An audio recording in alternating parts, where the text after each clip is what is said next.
Heróis da Fé.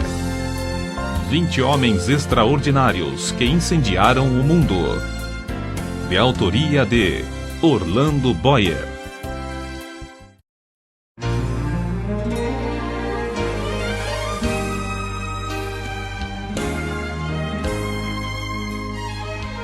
Christmas Evans, o João Bunyan de Gales, 1766–1838. Seus pais deram-lhe o nome de Christmas porque nasceu no dia de Natal, Christmas em inglês, em 1766. O povo deu-lhe a alcunha de pregador caolho, porque era cego de um olho. Alguém assim se referiu a Christmas Evans. Era o mais alto dos homens, de maior força física, e o mais corpulento que jamais vi. Tinha um olho só, se há razão para dizer que era olho, pois mais propriamente pode-se dizer que era uma estrela luzente, brilhando como Vênus. Foi chamado também o João Bunyan de Gales, porque era o pregador que, na história desse país, desfrutava mais do poder do Espírito Santo. Em todo lugar onde pregava, havia grande número de conversões. Seu dom de pregar era tão extraordinário que com toda a facilidade podia levar um auditório de 15 a 20 mil pessoas, de temperamentos e sentimentos vários, a ouvi-lo com a mais profunda atenção. Nas igrejas, não cabiam as multidões que iam ouvi-lo durante o dia. À noite, sempre pregava ao ar livre, sob o brilho das estrelas. Durante a sua mocidade, viveu entregue à devassidão e à embriaguez. Numa luta, foi gravemente esfaqueado. Outra vez, foi tirado das águas como morto, e ainda doutra vez, caiu de uma árvore sobre uma faca.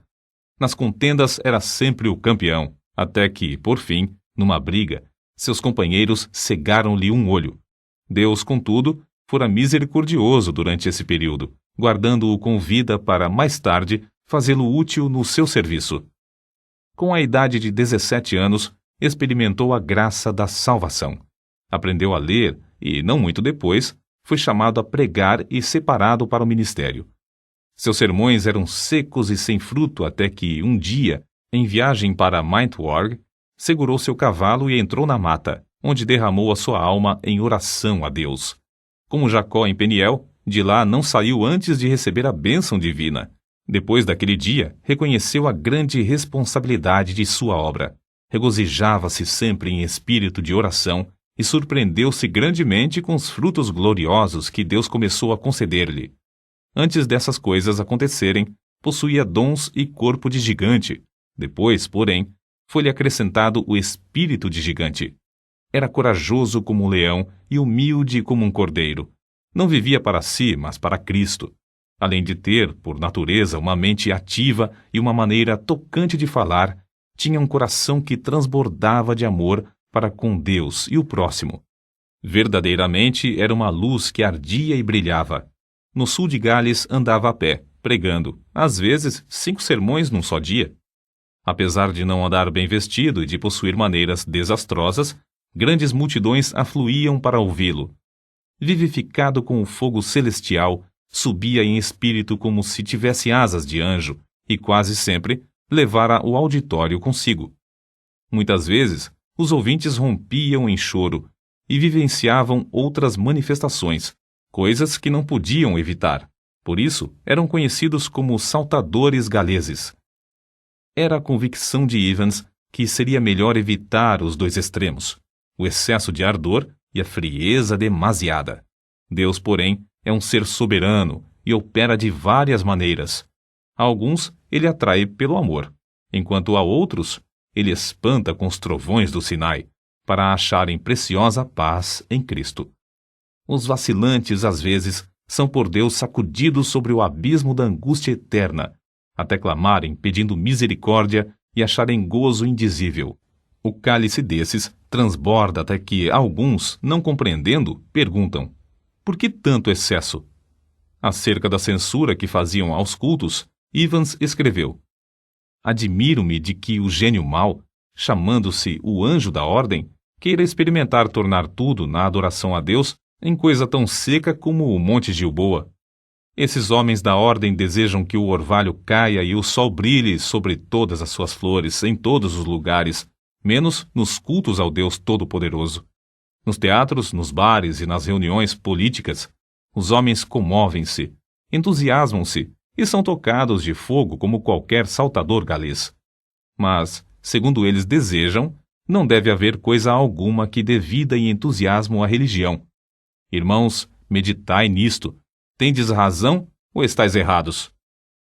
Conta-se que, em certo lugar, havia 3 pregadores para falar, sendo Evans o último. Era um dia de muito calor. Os primeiros 2 sermões foram muito longos, de forma que todos os ouvintes ficaram indiferentes e quase exaustos. Porém, depois de Evans haver pregado cerca de 15 minutos sobre a misericórdia de Deus, tal qual se vê na parábola do filho pródigo, centenas dos que estavam sentados na relva, repentinamente, ficaram em pé. Alguns choravam e outros oravam sob grande angústia. Foi impossível continuar o sermão. O povo continuou a chorar e orar durante o dia inteiro, e de noite até o amanhecer. Na ilha de Anglesey, porém, Evans teve de enfrentar certa doutrina chefiada por um orador eloquente e instruído. Na luta contra o erro dessa seita, começou a esfriar espiritualmente. Depois de alguns anos, não mais possuía o espírito de oração nem o gozo da vida cristã. Mas ele mesmo descreveu como buscou e recebeu de novo a unção do poder divino, que fez a sua alma abrasar-se ainda mais do que antes. Não podia continuar com o meu coração frio para com Cristo, sua expiação e a obra de seu Espírito. Não suportava o coração frio no púlpito, na oração particular e no estudo, especialmente quando me lembrava de que, durante 15 anos, o meu coração se abrasava como se eu andasse com Jesus no caminho de Emaús. Chegou o dia, por fim, que nunca mais esquecerei.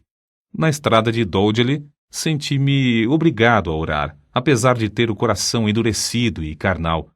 Depois de começar a suplicar, senti como que pesados grilhões que caíssem e como que montanhas de gelo se derretessem dentro de mim. Com esta manifestação, aumentou em mim a certeza de haver recebido a promessa do Espírito Santo. Parecia-me que meu espírito inteiro fora solto de uma prisão prolongada, ou como se estivesse saindo do túmulo num inverno muitíssimo frio. Correram-me abundantemente as lágrimas, e fui constrangido a clamar e pedir a Deus o gozo da sua salvação, e que ele visitasse de novo as igrejas de Anglesey, que estavam sob meus cuidados. Tudo entreguei nas mãos de Cristo.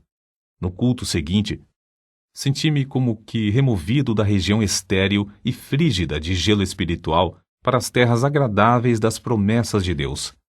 Recomecei, então, os primeiros combates em oração, sentindo um forte anelo pela conversão de pecadores, tal como tinha sentido em Lane. Apoderei-me da promessa de Deus. O resultado foi que vi, ao voltar a casa, o Espírito operar nos irmãos de Anglesey, dando-lhes o espírito de oração com importunação. O grande avivamento vivido pelo pregador contagiou o povo em todos os lugares da ilha de Anglesey e em todo o Principado de Gales. A convicção de pecado, como grandes enchentes, passava sobre os auditórios. O poder do Espírito Santo operava até o povo chorar e dançar de alegria.